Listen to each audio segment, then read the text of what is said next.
हाँ, मैं इसका इंतजार कर रही हूँ। क्या तुम भी?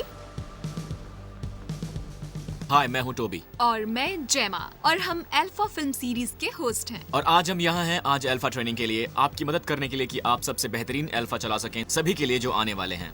और इस ट्रेनिंग में हम देखने वाले हैं कि अल्फा कैसे काम करती है पर्दे के पीछे। खास करके हमारा फोकस होंगे छोटे ग्रुप्स। दूसरी ट्रेनिंग इस बारे में है कि अल्फा वीकेंड पर लोगों के लिए कैसे प्रार्थना करती है। पर इससे पहले कि हम इसमें जाएं, आप शायद सोच रहे होंगे कि अल्फा क्या है। खैर, अल्फा परस्पर विचारों के आदान प्रदान की श्रृंखला है जो मसीही विश्वास के आधार पर खोज करता है। ये जीवन के बड़े प्रश्नों के बारे में है, जैसे मैं यहाँ किस लिए हूँ, मेरे जीवन का क्या मकसद है। ज्यादातर लोग इस तरह के सवाल पूछते हैं अपने जीवन के किसी न किसी मुकाम पर। अल्फा किसी के लिए भी है, पर ये खासकर उन लोगों के लिए बनाई गई है जो खुद को मसीही नहीं कहते या नियमित रूप से चर्च नहीं जाते। और अल्फा चल रही है चर्चों में, घरों में, स्कूलों में, स्केट पार्क्स में, बोर्ड रूम से लेकर संसार के सबसे कठोर जेल खानों में। ये 169 देशों में चल रहा है और अब तक करीब 2 करोड़ 90 लाख लोग इसे कर चुके हैं। तो ये हमारे फिल्मिंग का पहला दिन है।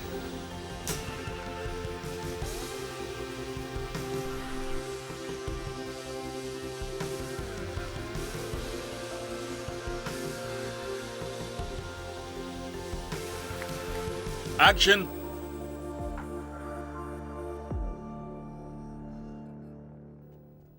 मैं हूं निकी गिम्बेल और मैं एचटीबी का पादरी हूं और मैं शामिल हो रहा हूं कई सालों से अल्फा के अग्रणीय कार्यों में। और मैं हूँ पीपा गम्बल, निकी के साथ कई सालों से विवाहित हूँ और अल्फा से जुड़ी हुई हूँ। अल्फा की शुरुआत हुई 1977 में, अतीत में यहीं कहीं किसी एक फ्लैट में। और उस समय ये नए विश्वासियों के लिए ज्यादा था और तुम्हें उसमें कुछ खास दिलचस्पी नहीं थी। तुम चर्च के बाहर लोगों के लिए कुछ करना चाहते थे। मुझे अल्फा का जिम्मा लेने को सैंडी ने कहा, जो उस समय यहाँ पादरी थे। अक्टूबर 1990 में मैंने हिचकिचाते हुए इसका कार्यभार संभाला। फिर जनवरी 1991 में मैंने एक ग्रुप बनाया जो पूरी तरह से चर्च के बाहर के लोगों से बना हुआ था और मैं ये महसूस करने लगा कि ये कोर्स उन लोगों के लिए इस्तेमाल किया जा सकता है और हम इसे कोर्स के रूप में विकसित करने लगे, उनके लिए जिनमें जीवन के अर्थ को ढूंढने की चाह है। हमने ऐसे लोगों को आते देखा जिनका कोई विश्वास नहीं था और उनके सफर को सच्चे मसीही विश्वास के मुकाम तक पहुंचाना। तो ये बहुत खुशी की बात है इन लोगों को आते देखना। और फिर ये सचमुच बढ़ने लगा। मेरा मतलब है ये हमारा 76वां छोटा समूह है। मैं बस इतना जानता हूं कि लोगों के जीवन बदल रहे हैं, उनमें रूपांतरण हो रहा है। इन छोटे समूहों में रूपांतर होगा अगले 10 सप्ताहों में। अल्फा की हर एक बात को हमने फैलाया जबानी प्रचार से। क्यों लोग यहाँ छोटे समूहों में आते हैं, ये पूरा वर्ड ऑफ माउथ द्वारा था। और एडवर्टाइजिंग से शायद हमें मदद मिलती। लोग कहते हैं हाँ मैं उस बारे में जानता हूँ, लेकिन क्योंकि मैंने देखा है, मेरे दोस्त के लिए ये कोर्स काम करता है। कल रात कोई हमारे स्मॉल ग्रुप में आया, उसने कहा ये उसने किसी से सुना था, वो उसका दूसरा सप्ताह था और उससे पहले वाले सप्ताह में उसका कोई दोस्त यहाँ आया था और वो अपने कजिन को साथ खींच लाया। और वो दरअसल इसलिए आया था क्योंकि पहले सप्ताह उसका कजिन आया था। इस तरह दोस्त दोस्तों को खींच लाते हैं। मैं अपने काम पर एक प्रार्थना गुट में शामिल हुई और एक साथी ने मुझसे पूछा, क्या तुम काम की जगह पर अल्फा का आयोजन करने में दिलचस्पी रखती हो? तो मैंने कहा ठीक है। वैसे मैं कभी किसी अल्फा में नहीं गई हूँ। बहुत सारे छोटे सदस्य मदद करने आए, उनमें से एक था निक। मैंने अपनी माँ को आने को कहा, मैंने प्रार्थना की कि वो आए, फिर वो आई और वो बहुत बदल गई, जो मैं हमेशा से चाहती थी। देखा जाए तो जहाँ पर वो थी और जहाँ वो अब है, एक बड़ा ही बदलाव सा है। मैंने अपने कजन को इनवाइट किया। पहली बार तो उसने मना कर दिया। उसने कहा ओ ये सब धार्मिक चीजें मेरे लिए बिल्कुल नहीं है। पर फिर हमने साथ में प्रार्थना की। मैं और मेरी माँ ने साथ में उसके लिए प्रार्थना की और अगले हफ्ते किसी तरह से उसने आने का निर्णय ले लिया और हम बहुत उत्साहित थे। उसने यीशु को अपनाया उस रात।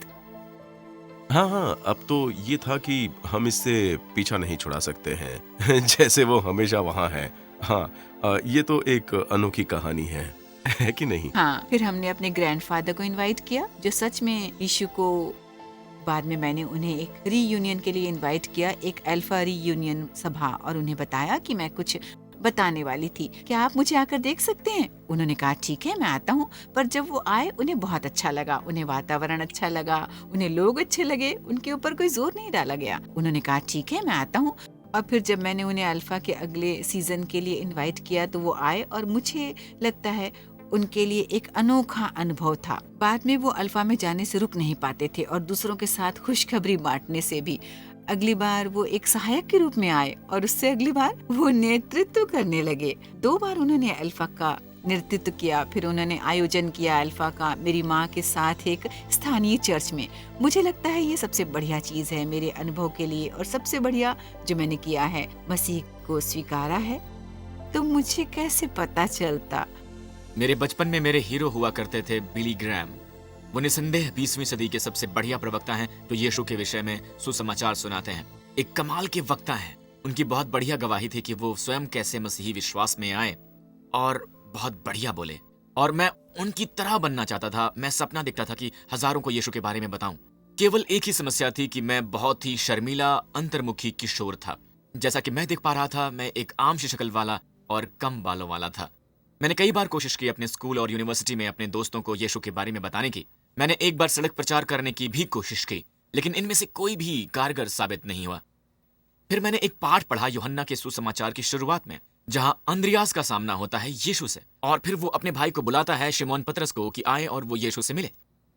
पतरस फिर बना सबसे महान प्रचारकों में से एक शुरुआती कलीसियाओं में, और पेंतुकुस्त के दिन उसने हजारों को प्रचार किया। और यहाँ तक कि बिली ग्रैम को भी यीशु के बारे में सुनाने को बुलाया था एक आदमी ने, नाम था एल्बर्ट मैकमेकिन। तो मैंने सोचा कि मैं भी कर सकता हूँ। और फिर मैंने सुना कि मेरे चर्च में अल्फा शुरू हो रहा है। तो मैंने एक स्कूल के दोस्त को बुलाया, और फिर वो अपनी गर्लफ्रेंड को लाया, अपनी माँ को और एक दूसरे दोस्त को भी। उन्हें ये पसंद आया। उनमें से हर एक का यीशु से सामना हुआ। मैंने बस इतना ही किया कि कहा, आओ और देखो, आओ और अल्फा ट्राई करो। तो हम सब प्रेरित पतरस या बिली ग्रैम तो नहीं हो सकते, पर हम सब एंड्रियास या एल्बर्ट मैकमेकिन तो हो ही सकते हैं। हम सब अपने दोस्तों को बुला सकते हैं कि आएं और वो देखें। हाँ, और मैं भी स्वभाव से कोई प्रचारक नहीं हूँ। मेरे पास सचमुच सभी जवाब नहीं है, पर मैं लोगों को आने का न्योता दे सकती हूँ कि वो आए और सुने। यही अल्फा का मकसद है, क्योंकि अल्फा मुख्यतः है आओ और देखो।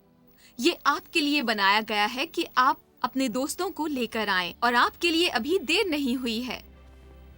मेरा नाम यूगो मोनिया है। मैं एक पूर्व रग्बी खिलाड़ी हूँ। मैं लंदन के हार्लेक्विंस नाम की टीम के लिए खेला करता था। मैंने इंग्लैंड के लिए ब्रिटिश और आयरिश लाइन्स में खेला है। मैं अब एक कमेंटेटर हूँ। तो रग्बी खेलते हुए मैं उसके बारे में बात करता हूँ, जो बहुत अच्छा है। चाहे वो मिलना जुलना, नए दोस्त बनाना, नई नौकरी पर जाना, एक प्रोफेशनल रग्बी खिलाड़ी बनना। शायद मुझे लगा कि मैं चर्च जाने के लिए कुछ ज्यादा ही अच्छा था। मेरे जीवन में ये जरूरी नहीं था, बस उसे पीछे छोड़ दिया क्योंकि मेरी यही चाहत थी, जिससे परमेश्वर की जगह दूसरी चीजों ने ले ली, और अब बस मेरे लिए वही बच गया था। फिर रग्बी में शामिल होकर कुछ बदल गया। ये मेरे लिए एक केंद्र बिंदु बन गया जब मैं अपने पैरों पर खड़ा होने लगा। अजीब बात है, हर गेम से पहले कुछ लोग तौर तरीकों के बारे में बोलते हैं। कुछ लड़के बायां सॉक पहले पहनते हैं, कुछ चेंजिंग रूम से सबसे आखिर में निकलते हैं। पर मेरे लिए रग्बी खेलने से पहले एक चीज जरूरी थी, वो था फोन पर प्रार्थना करना। मेरे लिए वो पल किसी भी तरह की ट्रेनिंग से बहुत ज्यादा जरूरी था। फिर हमारा एक बहुत बड़ा गेम था लंदन वॉस्प्स के खिलाफ। वो बहुत बड़े प्रतिद्वंदी हैं। हमारे लिए एक बड़ा मैच था और मैंने शर्ट के नीचे एक संदेश लिखा था। तब मैंने अपना सबसे बेहतरीन स्कोर किया था अपनी टीम हार्लेक्विंस के लिए। मैंने ऐसा पहले कभी नहीं खेला। मैंने अपनी शर्ट को ऊपर उठाया और संदेश दिखाया, धन्यवाद यीशु। किसी ने भी संदेश नहीं देखा, जो लोग मेरे सामने थे, जो भीड़ में थे, उनके अलावा मेरी टीम ने भी नहीं। शायद मंगलवार बुधवार तक नहीं, जब तक प्रेस में कुछ तस्वीरें आई और इंटरनेट पर भी। लोग कहने लगे, यूगो ये तुम्हें क्या हो गया? उन्हें कुछ समझ में नहीं आया। कुछ लोगों को चिंता थी। उन्होंने कहा, सब ठीक है ना? मेरा मतलब, तुम्हें यीशु की जरूरत क्यों है? मेरा मतलब, इसका क्या मतलब है? तुम लोग किसी गुट का हिस्सा बन गए हो क्या? और वो सब कुछ अजीब से सवाल करने लगे। पर मुझे खुशी है कि ये एक मुद्दा बन गया और ये एक अच्छी बात थी। और फिर मैं उनसे बात करना शुरू कर सकता था, जैसे कि मैंने ये क्यों किया और मुझे क्या महसूस होता है। और मेरे लिए ये सबसे बढ़िया खबर है। मैं चाहता था पूरी दुनिया इसके बारे में जाने। मैं इसके बारे में लोगों से बांटना चाहता था, थोपना नहीं चाहता था, बस लोगों को खुशखबरी बांटना था। मुझे चर्च जाना पसंद है। मैं अपने परमेश्वर से प्रेम करता हूँ। उन्होंने मेरे लिए ये किया है। अगर आप इसका हिस्सा बनना चाहते हैं, जो भी हो, पर एक सीधी बातचीत करनी है। अगर लोग आप पर भरोसा ना कर सकें और आपके अंदर सच्चाई को ना दिख सकें, तो शायद उन्हें भी एक इसका टुकड़ा चाहिए। मैं कमेंट्री करता हूँ तो रग्बी के बारे में बात करता हूँ। और जब कमेंट्री करता हूँ तो मुझे एक बात पता है कि मुझे इसके बारे में उत्साहित होना है, क्योंकि मैं घर के लोगों से बात कर रहा हूँ और मसीही के विश्वास के साथ भी ऐसा ही है। जब मैं अपने मसीही विश्वास के बारे में बात करता हूँ और अगर मैं कहूँ कि ये कैसा है, हाँ, बुरा तो नहीं है। हर अल्फा सेशन के 3 मुख्य तत्व हैं: खाना, बोलना और चर्चा। और हम सबको खाना बहुत पसंद है। कल्पना करें कि आप घर में एक पार्टी दे रहे हैं। आप क्या करेंगे? खैर, आप वहाँ मेहमानों से पहले पहुँचेंगे और सब कुछ तैयार करेंगे, और जब वो आएंगे आप उनका अभिवादन करेंगे। आप उन्हें कुछ खाने को देंगे और कुछ पीने को। ऐसा ही होता है अल्फा में।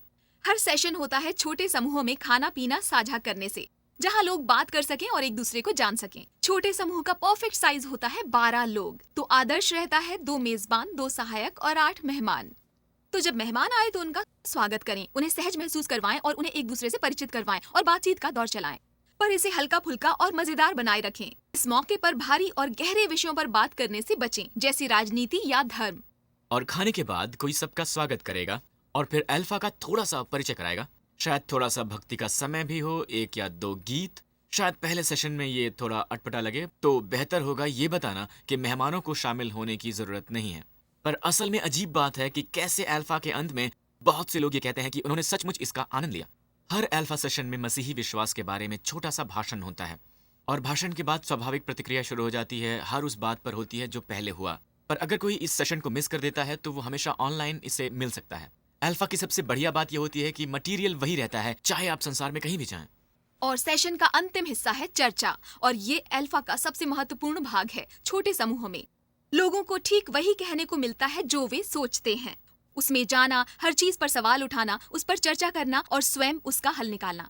अगर आप इसे आसान बनाते हैं तो मजा आता है। तो अल्फा स्मॉल ग्रुप कैसे काम करता है? खैर, ये करने के तकरीबन 3 तरीके हैं।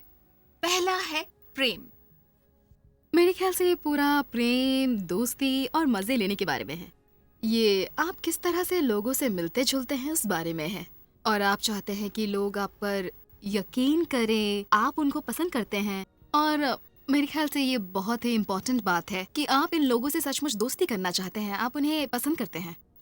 हाँ, मेरे ख्याल से मुख्य बात मेजबान और सहायकों के लिए ये है कि वो लोगों को पसंद करें और वो सचमुच उन लोगों में रुचि लें, उन्हें पसंद करें, उनसे प्रेम करें, क्योंकि अंत में ये पूरा आदर के बारे में है। यदि आप उनका आदर करते हैं, फिर चाहे उनसे असहमत हों, यदि कोई नास्तिक निकलता है, पर आप उनके हक का सम्मान करेंगे, आप अपने विचार उनके सामने रखेंगे, तो वो आपसे बात करना चाहेंगे, और जितना वो आपसे बात करेंगे उतनी ही ज्यादा आपकी सुनेंगे। इस तरह पूरा आदर का एक वातावरण होगा। अल्फा है 15 सेशन, साथ एक अल्फा वीकेंड पर परिचय का सेशन, और ये अक्सर 10 सप्ताह तक चलता है। ये चौंकाने वाला है कि क्या हो सकता है 10 सप्ताहों में एक ही ग्रुप में लोगों का समूह जिनमें आपस में कुछ भी एक सा नहीं था पहले सप्ताह, 10वें सप्ताह तक एक बहुत ही अच्छे दोस्त बन जाते हैं।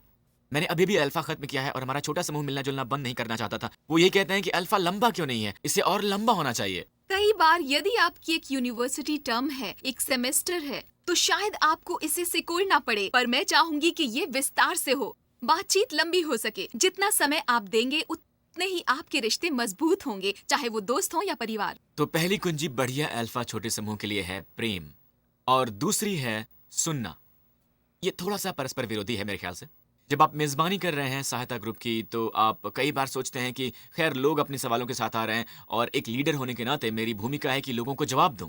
खैर, ये शायद हो सकता है दूसरे मामलों में, जैसे आप बाइबल का अध्ययन करें या अपनी चर्च में रखें, पर अल्फा के मामले में ऐसा नहीं है। अल्फा पर बात होती है उस पर जो हम मानते हैं, हम उसे कहते हैं, पर छोटा समूह वो है जहां मेहमान वो कहते हैं जो वो मानते हैं। तो मेजबानी है उस चर्चा को चलाना उन मेहमानों के बीच और फिर उनके नजरिए को सुनना। अब कल्पना करें एक पल के लिए कि ये बॉल दर्शाता है छोटे समूह में बातचीत को, और जॉन उस छोटे समूह का मेजबान है। ये चर्चा है जॉन और डैन के बीच, जो उनके लिए तो कमाल की है, लेकिन ये ग्रुप में बाकी सबके लिए बोरिंग है, क्योंकि वो बस देख रहे हैं, वो भाग नहीं ले रहे हैं। अल्फा का छोटा समूह इस तरह काम नहीं करता। ये एक तरीका है जिस तरह आप कर सकते हैं, जॉन से डैन और वापस, फिर जॉन से जूलिया और वापस। अब ये बेहतर है, पर ये अभी भी जॉन के गिर्द ही घूम रही है। इस तरह अल्फा का छोटा समूह काम नहीं करता। इसके बजाय बातचीत कुछ इस तरह लगनी चाहिए। जॉन शुरू करता है बातचीत एक प्रश्न के साथ, फिर मेहमान आपस में इस पर चर्चा करते हैं। कहीं कहीं जॉन को शायद बीच में आने की जरूरत पड़े और बातचीत को जारी रखने में मदद करनी पड़े, पर बेहतर है वो सुने, उत्साहित करे और कहे बहुत थोड़ा। ध्यान रखे कि हर कोई इसमें शामिल है। छोटा समूह बर्बाद हो सकता है दो बातों से। एक है मेजबान और सहायक ज्यादा बोलते हुए बजाय मेहमानों को बोलने के लिए उत्साहित करने के। दूसरा है एक ही मेहमान को चर्चा पर छा जाने देना। अगर ऐसा होता है तो पहले सेशन में उनसे चर्चा के बाद बात करने की कोशिश करें, उनके योगदानों के लिए उनका धन्यवाद करें और फिर उनसे पूछें कि शायद अगली बार वो आपकी मदद कर सकें ग्रुप की मेजबानी में मदद करके। ये उसके एक तरह से विपरीत है। लोगों को प्रचार करना यही बर्बाद करता है। जब कोई प्रचार करना शुरू कर देता है और लोगों को मजबूर करने लगे अपने नजरिए पर, तब ये सचमुच किसी के लिए काम नहीं करता। उनसे प्रेम कीजिए, उनमें दिलचस्पी दिखाइए, उनके प्रति आदर रखिए, फिर वो वापस आएंगे और जितना ज्यादा वो आएंगे उतना ज्यादा वो सुनेंगे, वो रिलैक्स करेंगे और फिर वो खुलने लगेंगे, उनके जीवन बदल जाएंगे। बेशक आप कभी भी पूरी तरह से सही नहीं हो पाओगे, आप किसी चीज को सही नहीं कर पाओगे। मतलब हम पूरे समय गलतियां ही करते हैं और आप जानते हैं कि हम किसी को टोकना पसंद नहीं करते, पर आपको किसी और को भी हौसला देना चाहिए जो बोलना चाहते हैं, अपनी मर्जी से कुछ करना चाहते हैं। मैं अभी भी गलतियां करता हूँ। मैंने कल रात लोगों को कहा, जब हम छोटे समूह से पहले लोगों को ट्रेन कर रहे थे, बहस जीतने की कोशिश मत करो। आप एक व्यक्ति को जीतना चाहते हो, उस बहस को नहीं। और यदि वो व्यक्ति को आप जीत पाओगे तो वो वापस आएगा और यीशु के बारे में सुनेगा, और अगर वो वापस आते हैं तो वो शुभ समाचार को और भी सुन पाएंगे। लेकिन यदि आप उनके साथ उलझ गए तो उस बहस में जीतने के बाद भी आप उन्हें दोबारा कभी नहीं पाएंगे। इसलिए एक व्यक्ति को जीतने की कोशिश कीजिए, उसके साथ बहस को जीतने की नहीं। अगर आप ग्रुप के मेजबान हैं, आपकी भूमिका है कि आप चर्चा को चलाएं। अगर आप एक सहायक हैं, आपकी भूमिका है कि आप मेहमानों की देखभाल करें। इस बात का ख्याल रखें कि उन्हें जरूरत की सारी चीज मिले, पर चर्चा में खामोश रहें। ये एक महत्वपूर्ण भूमिका अदा कर सकते हैं मेहमानों का उत्साह बढ़ाते हुए कि वो बोलें, खासकर जब आप देखें कि एक मेहमान बोलने की कोशिश कर रहा है पर वो कुछ कह नहीं पा रहा है। हमने 6 सर्वोत्तम सुझाव इकट्ठे किए हैं अल्फा पर बढ़िया चर्चा को बढ़ावा देने के लिए। नंबर 1, आप खुले प्रश्न पूछें। उदाहरण के लिए दूसरे सेशन पर यीशु कौन है, बजाय ऐसे प्रश्न पूछने से जिसमें हाँ या ना हो। क्या आप सोचते हैं यीशु परमेश्वर है? आप पूछ सकते हैं, आपके ख्याल से यीशु क्या है, या कैसा होता यीशु के आसपास होना। अल्फा टीम गाइड एक बहुत उपयोगी साधन है छोटे समूह की मेजबानी के लिए, और इसमें बहुत ही बढ़िया सुझाए गए प्रश्न हैं हर सेशन में चर्चा करने के लिए। नंबर 2, हौसला बढ़ाएं। ज्यादातर मेहमान चिंतित होंगे कि कहीं वो मूर्ख ना लगें और चुप्पी साध लेते हैं। तो अगर वो बोलने के लिए साहस करें तो उनका हौसला बढ़ाएं। वो जो कुछ भी कहें, चाहे आप उनसे असहमत हों, खासकर अगर आप असहमत हों। लोगों का वापस आना कहीं ज्यादा संभव है अगर वो महसूस करें कि वो सहज हैं भाग लेते हुए। नंबर 3, आप जैसे हैं वैसे रहें। अब आप शायद सोच रहे हैं कि क्या होगा अगर मुझे लोगों के सवालों का जवाब ना मालूम हो। खैर, आप जो हैं वही बने रहें, यही ग्रुप के लिए सबसे बढ़िया होगा। अगर आपको जवाब मालूम नहीं है तो दिखावा ना करें, बस कहें मुझे पता नहीं, और शायद ये जोड़ें कि मैं तुम्हारे लिए ये पता करूंगा, बढ़िया होगा। नंबर 4, सभी प्रश्नों का जवाब ना दें। अगर कोई एक प्रश्न पूछता है तो इसे पूरे ग्रुप के लिए खोल दें, कुछ ऐसा कहते हुए कि बाकी सब लोग क्या सोचते हैं इसके बारे में। कुछ अपवाद हैं, तो अगर कोई आपसे खास प्रश्न पूछता है जैसे कितने सुसमाचार हैं, आपको ये कहने की जरूरत नहीं है कि बाकी लोग क्या सोचते हैं इसके बारे में। 4 सुसमाचार हैं, अगर आप जानते हैं तो आप उन्हें बता सकते हैं। इसी तरह अगर कोई पूछता है टॉयलेट्स कहाँ हैं, तो ये कहने की जरूरत नहीं कि बहुत बढ़िया सवाल है और लोग क्या सोचते हैं इसके बारे में, बस उन्हें बता दें। और जब ग्रुप को एक दूसरे के बारे में और ज्यादा जानने की जरूरत हो, खासकर अल्फा वीकेंड के बाद, शायद आपको अपनी राय ग्रुप के साथ साझा करने की और ज्यादा जरूरत हो, पर यह महत्वपूर्ण है कि शुरुआत में वो टोन बनाए रखें। नंबर 5, खामोशी से ना डरें। रिसर्च ये बताता है कि लोगों को 6 सेकंड सोचने का समय चाहिए होता है प्रश्न का जवाब देने से पहले, खासकर जब गंभीर विषयों के बारे में सोचना हो। कई बार लोगों को समय चाहिए होता है उस बात को पचाने के लिए और किसी आइडिया के बारे में सोचने के लिए, और आप उसे काट देते हैं अगर आप जल्दी ही उस पर कूद जाएं। अब जाहिर है कि खामोशी जल्दी ही बहुत असहज हो जाती है, तो उस मुकाम पर शायद आप प्रश्न को रिफ्रेश करना चाहें, जो है 6ठा पॉइंट। लोग प्रश्नों को अलग अलग तरीकों से तोलते हैं। कुछ लोग बहुत ही एनालिटिकल होते हैं, कुछ कहीं ज्यादा प्रेरक और पारदर्शी। उदाहरण के लिए, कुछ लोग ये प्रश्न बहुत पसंद करेंगे कि क्षमा के क्या मायने हैं, जबकि दूसरे कहीं ज्यादा अच्छी प्रतिक्रिया देंगे। क्या आपको कभी किसी को क्षमा करना पड़ा? तो हम लोगों से प्रेम करते हैं, हम सुनते हैं जो उन्हें कहना है, और फिर तीसरी बात जो हम करते हैं, हंसते हैं। अल्फा को होना चाहिए लो की, रिलैक्स्ड, मजा। तो बहुत गंभीर होने से बचें, क्योंकि गंभीरता पवित्र आत्मा का फल नहीं है। उदाहरण के लिए पहला सेशन लें, चर्चा में पढ़ने से पहले अच्छा होता है कि माहौल हल्का बनाने के लिए कुछ गेम्स खेलें ताकि एक दूसरे के नाम से आप परिचित हो सकें। तो आप ये ट्राई कर सकते हैं, हर व्यक्ति को कहें कि किसी पॉजिटिव एडजेक्टिव को सोचें जो उनके प्रथम नाम के पहले अक्षर से शुरू होता है। तो शायद मैं कहूंगा ट्रेमेंडस टोबी। और मैं हो सकती हूँ जेनरस जेमा। शुरुआत अपने बाईं ओर बैठे व्यक्ति से करते हुए उनसे कहें कि आपका नाम क्या है। उदाहरण के लिए इंटरेस्टिंग इजाबेल। हर व्यक्ति को फिर अपने पहले के व्यक्ति का परिचय देना होगा इससे पहले कि वो अपना नाम कहें। और जाहिर है कि आप नहीं चाहेंगे कि कोई भी अनकंफर्टेबल फील करे, इसीलिए आप उनकी मदद करें अगर वो नामों के चक्कर में उलझ गए हैं। इसके लिए ध्यान दें कि आप आखिर में ही शुरू करें। एक बार आपने आइस ब्रेकर की भूमिका अदा कर ली है, फिर प्रश्न पूछें कैसे और क्यों आप आखिर में अल्फा में आए। ये सुनना बहुत शानदार होता है कि लोग क्यों आए हैं, और इससे आपको ये अंदाजा लगाने में भी मदद मिलती है कि लोग यहाँ आकर खुश हैं या नहीं। और शायद आप उस व्यक्ति से शुरुआत करना चाहें जो वहाँ आने पर सबसे कम खुश लगता है। इससे हर एक को इस बारे में ईमानदार होने की अनुमति मिलेगी कि वो वहाँ क्यों है। और फिर आप ये प्रश्न पूछें, अगर ये हुआ कि आखिरकार एक परमेश्वर है और आप उससे एक प्रश्न पूछ सकते हैं तो वो क्या होगा। इस प्रश्न की रचना सचमुच महत्वपूर्ण है। हम किसी भी चीज का अंदाजा नहीं लगाना चाहते कि परमेश्वर का अस्तित्व है। उदाहरण के लिए ये कि एक पुरुष है, तो हम कहते हैं कि अगर ऐसा हुआ तो आखिरकार एक परमेश्वर है। और आप एक प्रश्न पूछ सकते हैं तो वो क्या होगा। उस ग्रुप के लिए खुला छोड़ दें और याद रखें आपको उत्साहित करना है। आप सुझाव दे सकते हैं कि सहायकों में से एक प्रश्न लिखें ताकि लोग जान सकें। अंतिम बात कि आप उन्हें प्रार्थना करने के लिए कहें। पीट ग्रेग जो 24/7 के संस्थापक हैं, सचमुच कुछ बहुत मददगार सुझाव देते हैं कि आप कैसे प्रार्थना करें। ये आपका जन्मदिन है, आप 7 साल के हुए हैं और आपको वो उपहार मिलता है जिसकी आप आशा कर रहे थे। क्या आपको याद है कैसा महसूस हुआ था? आप उसे खोलते हैं और आप पाते हैं कि इसके अंदर बैटरीज नहीं है। ये बेकार है। इतनी क्षमता जो शक्तिहीन कर दी गई। अब अल्फा बहुत ही एक्साइटिंग है, ये कमाल का है, ये जीवन बदलने वाला है। लेकिन तब जब इसे प्रार्थना की शक्ति मिले, ये तब होता है जब हम प्रार्थना करते हैं और परमेश्वर का सामर्थ्य अल्फा द्वारा दिखता है। वो जीवन बदल देता है, चमत्कार होते हैं, मेहमानों का यीशु से सामना होता है, चीजें होती हैं जो हम मानवीय तरीके से नहीं कर सकते थे। कल्पना करें किसी के लिए कमाल की पार्टी देना, मजेदार खाना, अच्छा स्थान, बढ़िया म्यूजिक, बहुत सारे दोस्त, और आप उन सब प्रयासों से गुजरते हैं और फिर शर्मिंदगी होती है क्योंकि आप भूल गए सबसे सम्मानित मेहमान को बुलाना। ये तब होता है जब हम यीशु को अल्फा में बुलाते हैं। हम पाते हैं कि वो और भी अधिक उत्सुक हैं उस दरवाजे से अंदर आने के लिए और उन लोगों तक पहुंचने के लिए। हम प्रार्थना करते हैं और मेहमान स्वयं के लिए पवित्र आत्मा पाते हैं और अन्य चंगे हो जाते हैं। कुछ परमेश्वर को बोलता हुआ सुनते हैं या उन्हें सफलता मिलती है अपने जीवन में। मेहमान पाते हैं कि यीशु सच है और परमेश्वर का राज्य सामर्थ्य का मामला है, न कि बस शब्द। चलो बस प्रार्थना की शक्ति को मुक्त करें कि अल्फा के जरिए वो जीवन को बदल दे। सबको शामिल कीजिए, क्योंकि शायद मैं पक्षपाती हूं, लेकिन अल्फा का सबसे महत्वपूर्ण हिस्सा है प्रार्थना।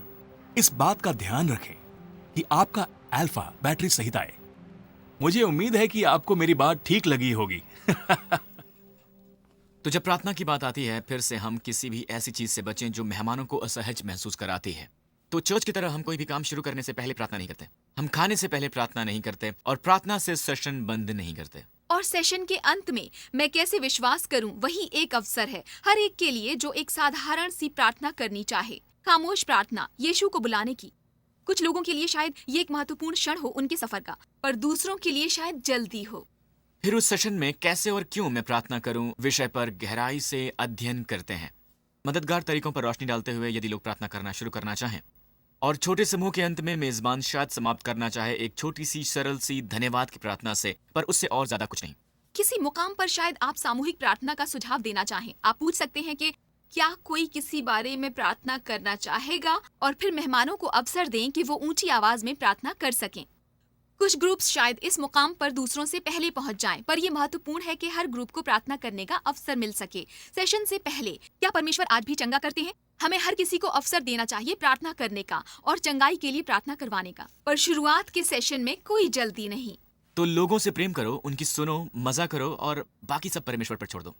आप शायद इसे देख रहे हो और फिर भी आपके पास लाखों प्रश्न हो। खैर, अच्छी खबर ये है कि ढेर सारी अच्छी ट्रेनिंग उपलब्ध है। आप किसी भी चीज तक पहुंच सकते हैं जो आपको चाहिए। इंटरनेट पर डाउनलोड मटेरियल फ्री है alpha.org साइट पर।